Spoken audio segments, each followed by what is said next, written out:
What's up, fellow entrepreneurs? Today I want to talk about something called Senate Bill 93. Now, this bill requires certain employers to rehire former employees based on seniority.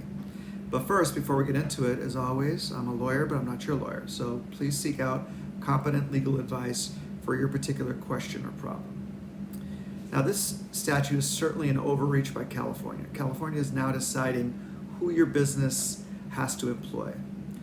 It's bad enough that California shut down businesses without any plan in place and ruined both the lives of good employees and small business owners.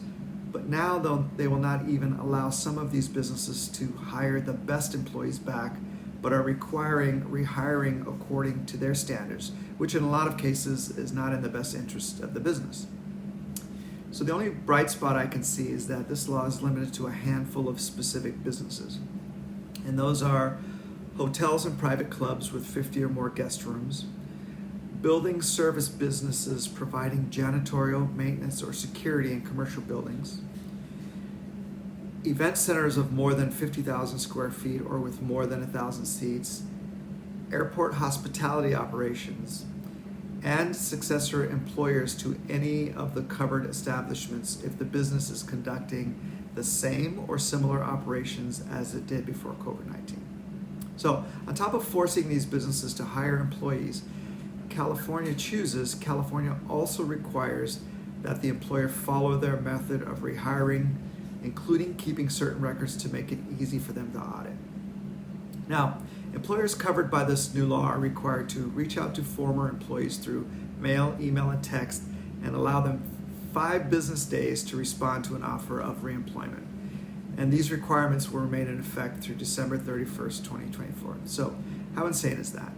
You have to hire who they say, do it how they want it, and you have to do this for the next 3 years.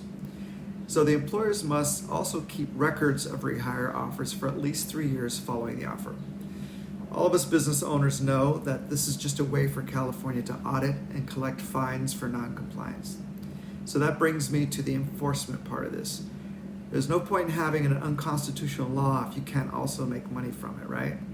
So the statute will be enforced by the Labor Commissioner and Division of Labor Standards Enforcement through complaints by employees, inspections and citations issued by the DLSE, and or litigation initiated by the Labor Commissioner. So in other words, through spot check audits and any former employee that claims they were not rehired when they should have been.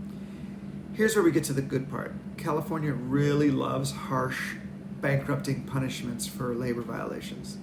So employees not rehired in compliance with the statute may recover their daily wage for each day a violation continues, and the value of any benefits that they would have received if they were employed. In other words, if you're an employer that is not aware of this law, you may have to pay back people that did not work for you.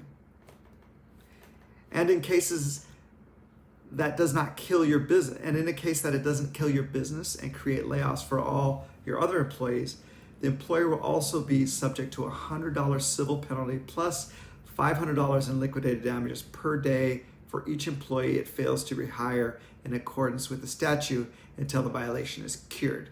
This is a crazy law. First and foremost, these laws are never publicized widely, and I would speculate that the majority of business owners have no idea when they are violating labor laws.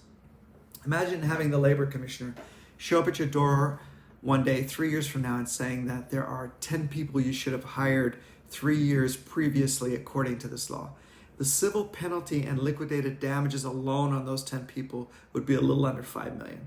These people have to be stopped. They have no compassion for small business and are not even willing to give a warning before they drop the axe. All right, that was a lot of information. I probably ranted more than I should have. But this is a vicious new law. And if you're a qualified employer, make sure you speak to your counsel and avoid this huge pitfall. So until next time, be productive.